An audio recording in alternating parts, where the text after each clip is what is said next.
Hey, and welcome back to my channel. Today I am tier ranking all of the books I read in January, February, and March as a kind of quarter wrap up. So let's just get right into it.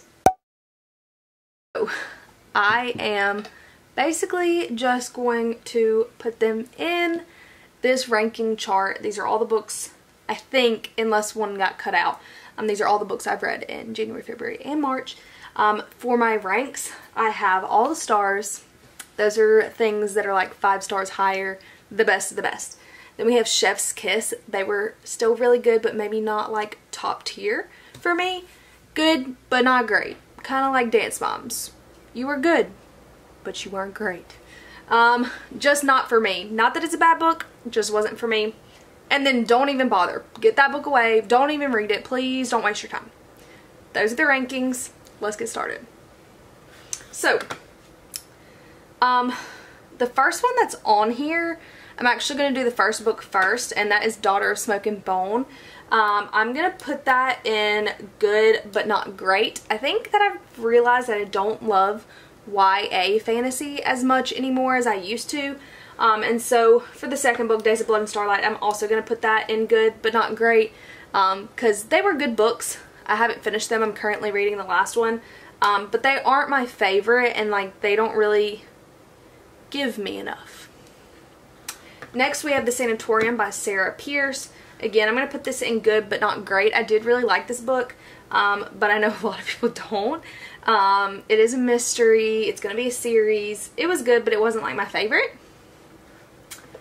The Hunting Party, also good but not great. I flew through this book. It was interesting, but again, it just wasn't like the best. Let's see. None Shall Sleep. I'm actually going to put this in Chef's Kiss. I really enjoyed this book. It is like YA Silence of the Lambs. It's going to be a series, and I really enjoyed it. So I'm going to put it up there because it was pretty good. The Hawthorne Legacy. I'm going to put it in Chef's Kiss as well. I really liked this series, and it was a good book. I think that it did pretty well for a second book in a trilogy. I tend to hate the second books, but I'm really excited for the next one. Crying in H Mart. I'm going to put all the stars. This was a great memoir. Very devastating and heartbreaking, and I definitely think that everyone should read it, and so it belongs up there. Weather Girl.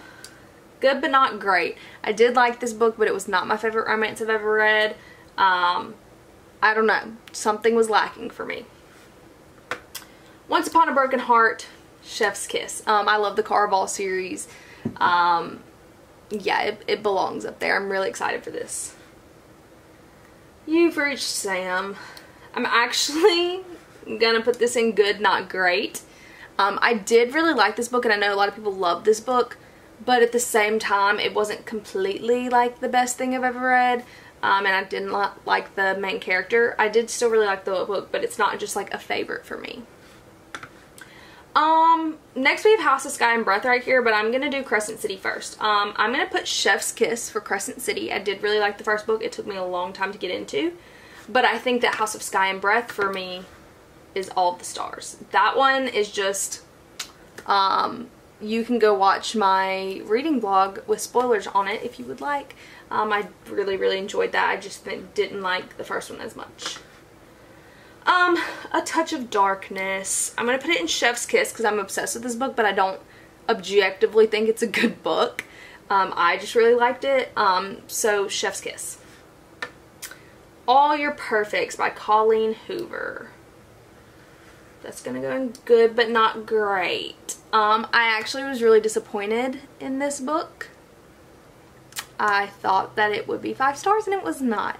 I think I just didn't really like what the story was about, and I think it is a beautiful story and a good story, but I think that it wasn't for me, but I still liked it. Dune Messiah is going in just not for me. I'm going to continue to read these Dune books, and I really don't know why. I don't love them. I don't think I'm a huge sci-fi person. But if you do like sci-fi, this one definitely was worse than the first Dune book. Gemina. I'm going to put good but not great for this one. I did like this book and I liked this group of characters. But again, it's more sci-fi, so not really my vibe. I'm going to go ahead and do Obsidio 2, and I'm going to put that one in Just Not For Me. I actually did not like the last book as much as the first two. I don't know why, it just wasn't as great to me. Then we have Heartbones by Colleen Hoover. Again, good but not great.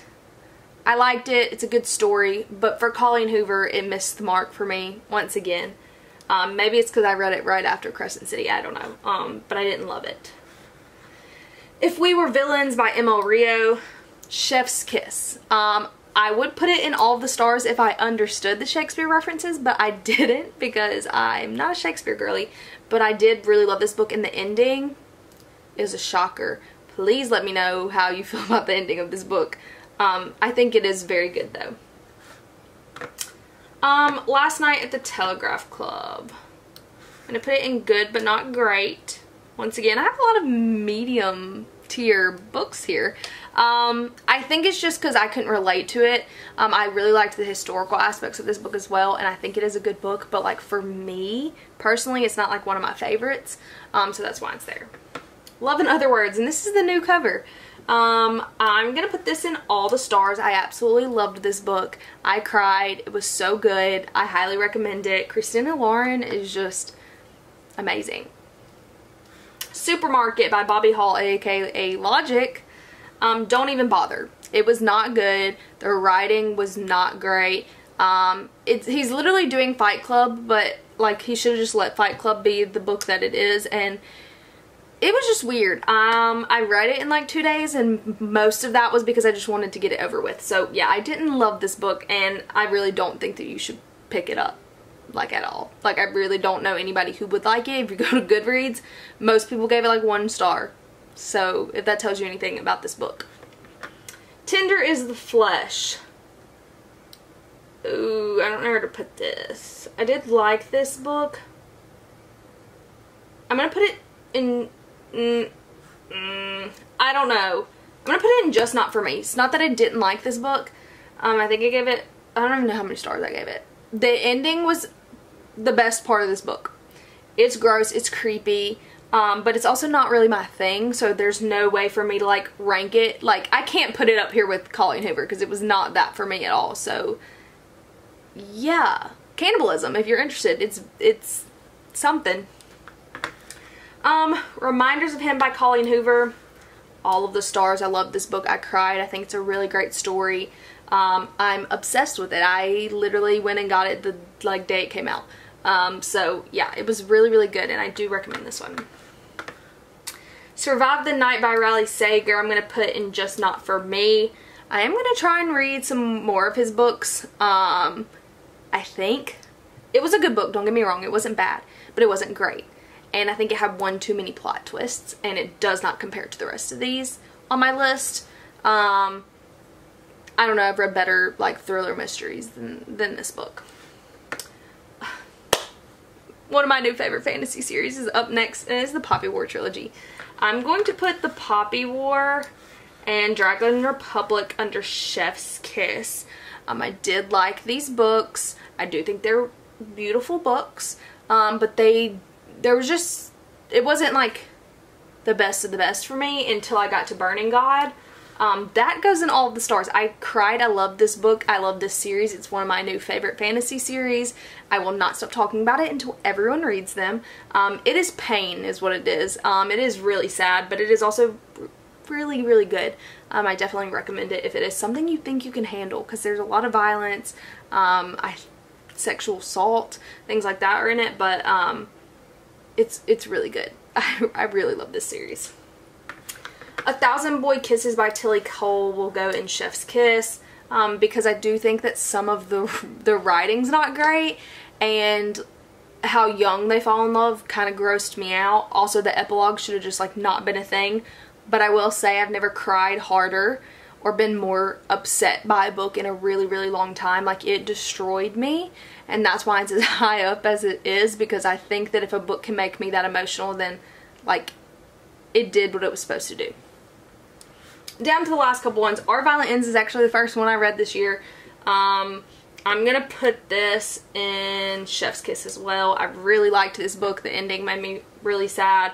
I don't know, I really liked this series, even though it's Romeo and Juliet. I should have known what was gonna happen. But I liked the way that she wrote it. And then we also have Spanish Love Deception, which I'm putting at just not for me. I didn't love it. I think that the pet names are disgusting.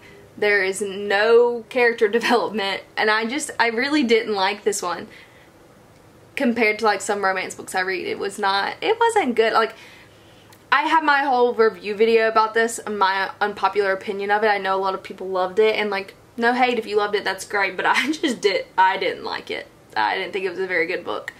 So that is my quarterly wrap-up of the books that I read in the first quarter of the year, and kind of where they sit in this little ranking list.